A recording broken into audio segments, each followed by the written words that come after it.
Jujur, nonton Mens Rea-nya Pandji Pragiwaksono di Netflix kemarin itu rasanya campur aduk. Di satu sisi, sebagai penikmat komedi, ada bagian yang bikin ketawa. Di sisi lain, sebagai manusia biasa, ada bagian yang bikin gue mikir, waduh, ini nggak kelewatan ya. Terutama masuk bagian Gibran dan dinasti politik. Itu bukan lagi nyentil, itu nampar. Publik sekarang itu terbelah. Ada kubu free speech yang bilang Pandji itu pahlawan. Ada kubu loyalis yang bilang Pandji itu penjahat ujaran kebencian. Dua-duanya ribut, dua-duanya merasa paling benar. Kali ini gue nggak memihak Pandji dan gue bukan buzzernya Gibran. Hari ini gue akan duduk di tengah sebagai hakim logika. Kita akan kesampingkan perasaan suka atau benci. Kita bedah kasus ini murni dengan pisau hukum. Karena di pengadilan, hakim nggak peduli lu lucu atau lu pejabat. Hakim itu cuma peduli apakah lu bersalah. Dan pasal 183 KUHP menuntut hakim punya keyakinan. Jadi, menurut keyakinan saya, apakah Pandji Pragiwaksono bersalah? Jawabannya mungkin akan bikin dua kubu ini kaget. Siapin kopi, kita bedah secara objektif. Sebelum masuk ke pasal-pasal, kita harus akui dulu fakta lapangan. Apakah materi Pandji itu kasar? Ya. Apakah wajar pendukung Gibran atau Pak Jokowi marah?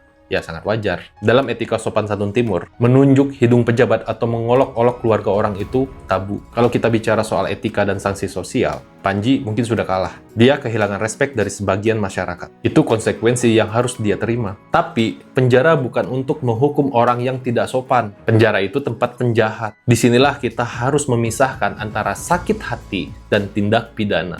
Banyak orang yang gagal paham, kalau gue tersinggung berarti dia harus dipenjara. Logika itu cacat. Kalau ketidaksopanan itu kriminal, setengah penduduk Indonesia mungkin sudah dipenjara.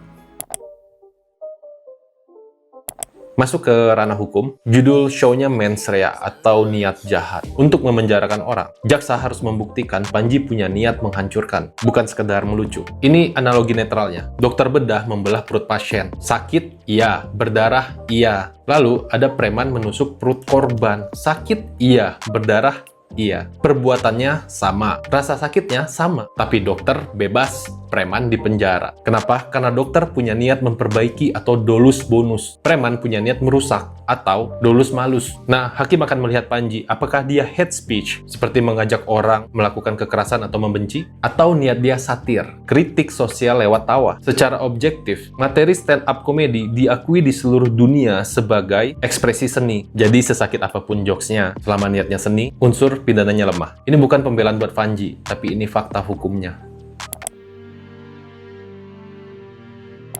Di Indonesia punya undang-undang ITE. Bisa dong kena. Mari kita lihat aturannya. Gue baca data negara, SKB 3 Menteri, nomor 229, tahun 2021. Ini pedoman polisi. Lihat huruf C. Bukan pidana jika berupa penilaian atau pendapat. Suka atau tidak, roasting Pandji itu masuk kategori opini. Negara melindungi opini warganya, sekasar apapun opini itu selama bukan fitnah bohong atau hoax. Sekarang soal Gibran. Lihat huruf F. Pidana itu menyerang pribadi, bukan delik menyerang jabatan atau institusi. Di sini posisi Pandji kuat secara hukum. Saat dia bahas politik dinasti, dia sedang mengkritik Gibran sebagai pejabat publik atau politisi, bukan Gibran sebagai individu pribadi. Sebagai pejabat publik, mereka digaji rakyat, jadi risiko jabatannya adalah dikritik rakyat. Jadi, pendukung Gibran boleh marah secara moral, tapi secara hukum, tangan polisi terikat oleh aturan ini.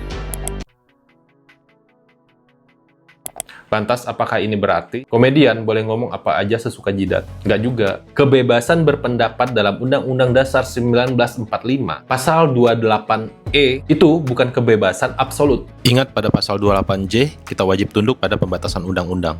Kalau Pandji bilang, besok kita serang rumah si X, itu baru pidana. Tapi kalau Pandji bilang, si X kerjanya nggak becus, itu kritik. Kita sebagai penonton harus cerdas. Jangan jadi hakim jalanan yang main lapor cuma karena baper. Tapi juga jangan mendewakan para komedian, seolah mereka nggak bisa salah. Demokrasi yang sehat itu adalah keseimbangan. Pejabat butuh dikritik agar tidak otoriter, tapi pengkritik juga butuh etika, biar nggak jadi anarki. Posisi kita ada di mana? Di tengah, menjaga akal sehat. Jadi, kembali ke pertanyaan awal. Menurut keyakinan saya, secara etika, Pandji mungkin bersalah bagi sebagian orang. Dia melanggar norma kesopanan yang kita anut. sanksi sosialnya. Mungkin dia dibenci, di-unfollow, dikata-katai netizen, atau malah di-boykot. Itu hak masyarakat. Tapi secara hukum, Pandji Pragiwaksono tidak bersalah. Materi Gibran-nya dilindungi oleh SKB 3 Menteri sebagai kritik terhadap pejabat publik. Doktrin mens rea-nya gugur karena konteksnya panggung komedi. Hukum tidak mengurusi perasaan, hukum mengurusi fakta. Dan faktanya, tidak ada pasal yang bisa menjerat dia saat ini. Gue berdiri di tengah, gue pakai logika. Pilihan ada di tangan lu. Mau marah, mau ketawa, atau mau mikir.